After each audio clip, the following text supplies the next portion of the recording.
Depuis la nuit des temps, les forces de la lumière et des ténèbres se sont engagées dans une guerre sans merci. Le vainqueur du grand conflit se dressera au-dessus des cendres fumantes de la guerre et dominera la création. Les archanges de l'Empire céleste tentent d'atteindre ce but au moyen d'une stricte discipline. Les séraphins guerriers frappent leurs ennemis à l'aide de leurs épées imprégnées de colère et de justice. Les archanges sont persuadés que seule une discipline de fer peut rétablir l'ordre dans les nombreux mondes, alors que les démons pensent au contraire que le chaos absolu est la véritable nature de toute chose. Les batailles du grand conflit se propagent dans l'espace et le temps, déchirant même le voile de la réalité. Les guerriers traversent les espaces, voyageant sans répit, ou de l'arche de cristal au cœur même de l'Empire céleste, jusqu'aux arcades de la forge infernale, là où l'éternelle lutte les appelle. Or, les exploits légendaires des héros du temps passé sont parvenus jusqu'à nous, on chante encore leur haut fait. Ishval, toi qui fus le lieutenant de l'archange Tyrael, porteur de l'épée runique vengeresse, tu étais le plus vaillant de ces héros. Alors que l'épée maléfique sombre gros allait être achevée, tu as mené une attaque audacieuse contre la forge infernale pour tenter de détruire à la fois l'arme et son porteur. Hélas, jamais tu n'accomplis cette mission. Les légions du chaos t'ont submergé et ta perte fut tragique. Archanges et démons pénètrent sans peur dans les domaines où demeurent les ennemis qu'ils poursuivent de leur haine. Telle fut ta destinée. Le grand conflit brûla plus longtemps qu'aucune étoile dans le ciel. Et les camps opposés se disputèrent encore et toujours la domination du monde. Leurs efforts pour obtenir la victoire furent vains, mais l'apparition des humains provoqua une mystérieuse trêve. Les armées suspendirent leur souffle, dans l'attente de voir vers quel côté l'humanité allait se tourner. Seuls les mortels possèdent le privilège unique de choisir entre la lumière et les ténèbres. Les mortels décideraient donc de l'issue du grand conflit. Les émissaires des puissances ennemies tentèrent de gagner les humains à leur cause.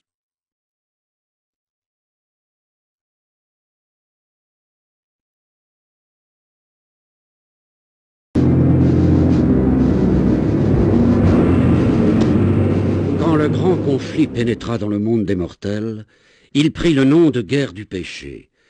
Archanges et démons, cachés parmi les hommes, essayèrent de gagner leur faveur. C'est ainsi que les puissances des ténèbres découvrirent que les hommes étaient bien plus sensibles à la force brutale qu'à la persuasion. Le règne de la terreur, pour obtenir leur soumission, allait commencer. Les archanges prirent la défense des hommes contre l'oppression qui les menaçait, mais leurs méthodes austères et leurs punitions sévères détournèrent d'eux ceux qu'ils désiraient protéger. De nombreuses et violentes batailles eurent lieu, mais les yeux des humains ne les contemplèrent point. Seuls un petit nombre d'initiés reconnus les êtres surnaturels qui se mêlent aux humains. Des mortels puissants et audacieux acceptèrent le défi de la guerre du péché, recherchant les alliances de chaque côté. Les exploits légendaires de ces guerriers humains leur rapportèrent soit la haine, soit le respect des mondes de l'au-delà. Les démons inférieurs plièrent le genou devant les forts et les puissants. Ils menacèrent l'existence même des hommes, car nombre d'entre eux pensaient jouer un rôle supérieur dans leur grand dessein des choses, et la présence même des hommes, leur importance dans la guerre du péché, leur semblait une offense sans pareille. Voilà pourquoi la jalousie des démons provoqua des actes monstrueux envers les mortels. Certains hommes se servirent de cette haine profonde pour la retourner contre les habitants des mondes inférieurs. Orazon, le maître des invocations, eut l'audace de convoquer les démons pour les soumettre à sa volonté. Orazon et son frère Bartuk furent les membres d'une confrérie de sorciers, les Vizreilles. Ces sorciers se consacraient à l'étude des traditions des démons depuis des générations. Rendu puissant par son savoir, Orazon pervertit la connaissance des Vizreilles pour ses tortueux desseins. Il encourut la vengeance des démons, mais Orazon l'audacieux parvint à s'abriter dans les arcanes de son sanctuaire. Bartuk tomba sous l'emprise des ténèbres. Il fut doué d'une force et d'une longévité sans pareille, et mena son combat aux côtés des géants du mal contre les Vizreilles et son propre frère Orazon. Bartuk était célèbre parmi les guerriers de toutes les armées, mais cette célébrité fut payée d'un lourd tribut. Une soif dévorante de sang humain envahissait toutes ses pensées, toutes ses actions. Bartuk répandait le sang de ses ennemis, puis s'y vautrait avec délice, et fut connu par la suite uniquement par son surnom de Seigneur du sang.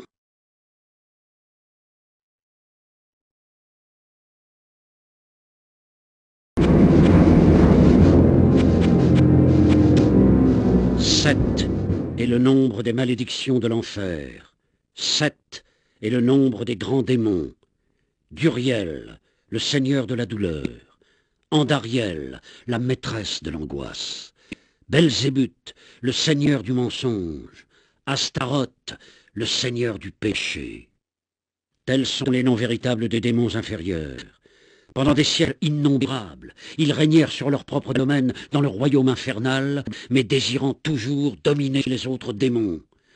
Alors que les démons inférieurs tentaient d'établir leur pouvoir sur toute chose contenue dans leur domaine, les 3 démons premiers maîtrisaient tout le royaume infernal.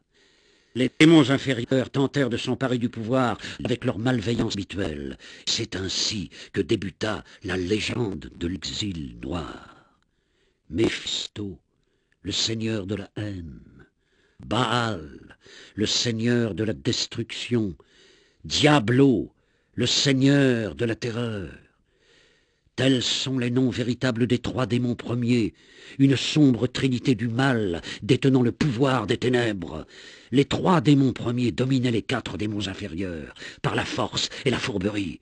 Puisqu'ils étaient les plus anciens et les plus puissants des démons, ils ne comptaient plus leur victoire sur la lumière. Bien que leur domination sur l'Empire céleste ne fût jamais totale, ils furent craints et haïs de leurs sujets, autant que de leurs ennemis. À l'avènement des humains dans le grand conflit et à la trêve qui s'ensuivit, les 3 consacrèrent leur énergie à pervertir les âmes mortelles. Ils se rendirent compte que l'homme représentait la clé de la victoire dans leur combat contre la lumière et transformèrent leurs projets.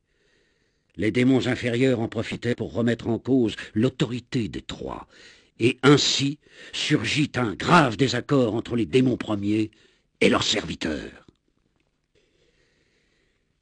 Les démons inférieurs s'imaginèrent que les 3 craignaient de continuer leur combat avec l'Empire céleste. Rendus furieux par l'arrêt de la guerre, Astaroth et Belzébuth virent là une chance unique de renverser les démons premiers et de prendre le pouvoir. Ils scellèrent donc un pacte, se jurant que l'humanité qu'ils honnissaient ne ferait pas obstacle à leur victoire définitive. Astaroth et Belzébuth ourdirent un plan pour remettre le feu aux poudres et remporter enfin la victoire de la guerre du péché. Depuis le sommet sanglant du grand conflit, ils se précipiteraient dans l'Apocalypse. Une révolte gronda dans l'enfer qui se souleva contre les 3 démons premiers. Dans la sauvage bataille s'ensuivit, le tiers des légions rebelles fut impitoyablement décimé, mais ils furent eux-mêmes vaincus par la mort cornue menée par les traîtres Astaroth et Belzébuth.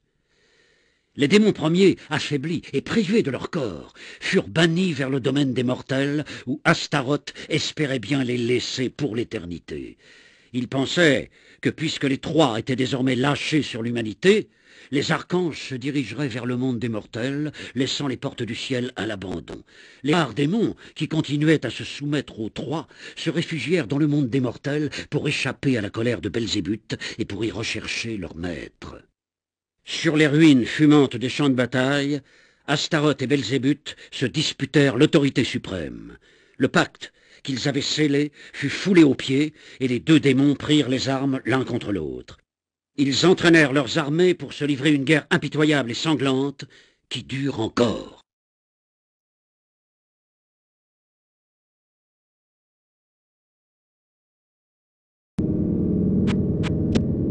Dans les jours anciens, avant l'avènement des empires de l'Ouest, les sombres et terribles entités connues sous le nom de 3 démons premiers furent exilées dans le monde humain.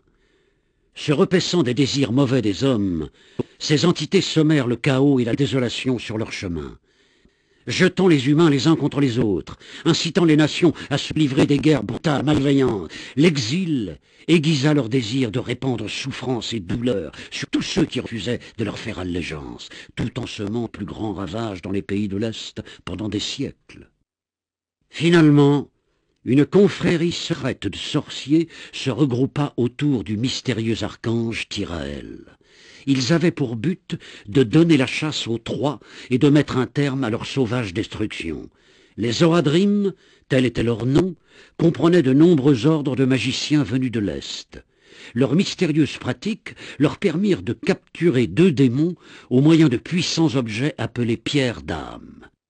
Méphisto et Baal furent ainsi emprisonnés au cœur même de la nature changeante des pierres d'âme, puis enterrés profondément sous les dunes arides de l'Est.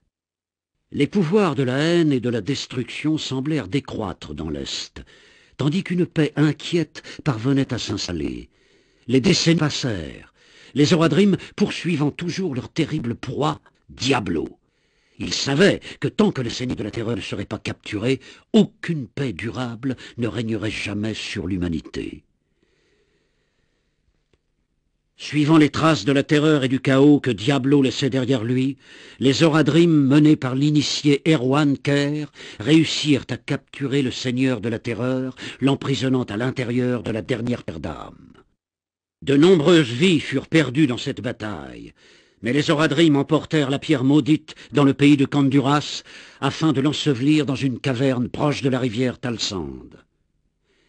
Sur cette caverne, les Oradrim élevèrent un monastère leur permettant de veiller sur la pierre d'âme. Au fil des âges, ils construisirent un réseau souterrain de catacombes pour y reposer les dépouilles terrestres des martyrs de leur confrérie. Les générations passèrent à Kanduras et le nombre des Oradrim diminua.